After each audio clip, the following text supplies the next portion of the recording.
I'm speaking to Philip King, Head of Shared Services Solutions at Atos Consulting. Philip has just run a full-day seminar on planning and implementing shared services at Shared Services Week in Barcelona and kindly agreed to answer a couple of questions. Phil, in talking to your clients, what are some of the biggest concerns that they raise in launching a shared service centre? It's quite interesting, Sarah, because one of the biggest concerns is about leadership and organisational buy-in. So people are compensating with very, very strong programme, very strong change management, very strong attention to detail on processes, but at the end of the day, the thing that can really catch them, if they're not careful, on a major shared service transformation project is sponsorship. Organisational buy-in is very, very important. Right from the beginning, from the vision, developing the business case, getting top-level, C-level sponsorship, but actually cascading that down the organisation through the hierarchy, through the C-level, through the managing directors, down to the finance or the HR teams involved in the processes and in the change.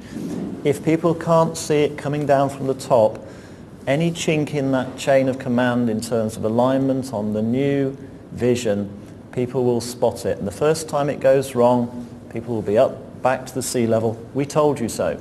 So you've really got to push and keep communicating on that top-level sponsorship. What do people see as some of the biggest risks involved in a project launching a shared service organisation? It's interesting, time and time again, this came up this year and it came up last year. The biggest risk in these projects is the people issues and the change issues. There's a lot of work to be done on technology and process and designing new teams, but at the end of the day, got to tackle the people issues, got to really help people and facilitate them through the change. This is a major transformation. It's taking work out of existing countries, business units, changing old practices. It's a major transformation. People are losing their power, losing their influence. So people need to be helped through that change and encouraged to participate in the project in order to contribute to it. That's the secret of successful change, we believe. Give me some examples of that. I can give one example where I was working with a country finance director. And he was absolutely passionately against this change. He'd come to workshops, he'd be in your face. How can you do this to us? This can't possibly work. Really resistant and saying that these process designs just won't work. At the end of the day, a couple of years later when we implemented for his country and it eventually went successfully, he was able to focus on more commercial aspects of the business. He rang me up one day and said, Phil, you were right all along. I've now been out with my sales director, I've cracked a commercial deal, saved the company millions of euro. I've never been able to do that before because I was burdened by the transaction processing.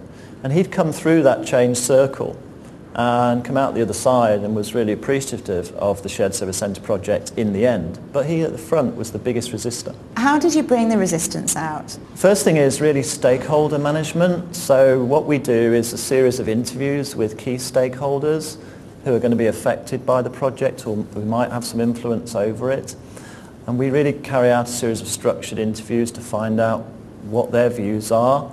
That's of course not necessarily all the story, because will they necessarily tell you everything? No. So you have to keep going back, paying them visits, topping up your knowledge, involving them in communications, regular project meetings, workshops. So you can really find out about that individual and whether they are up for this change or not. It's really a key is involvement. You've talked about some of the key learnings. Was there anything else raised during today? Yeah, it was quite interesting. We talked a lot about the customer service culture and trying to establish customer service culture in the Shared Service Centre. And also increasingly where the locations for Shared Service Centre are increasingly popular. Some of the Eastern European locations are getting very popular, perhaps slightly overcrowded, and there's high competition for talent. So there's a lot of discussion about people recruited in the Shared Service Centre, what were the right people to recruit, what were the right ways of motivating them and training them and developing them and retaining them in order to provide a good service, and then also about how to actually create a service culture. For example, in finance, people aren't really used to the concept of customer, even today, and so it's all about training and education and changing what might be a perception of a centralised culture into actually a service culture and a high-performing culture.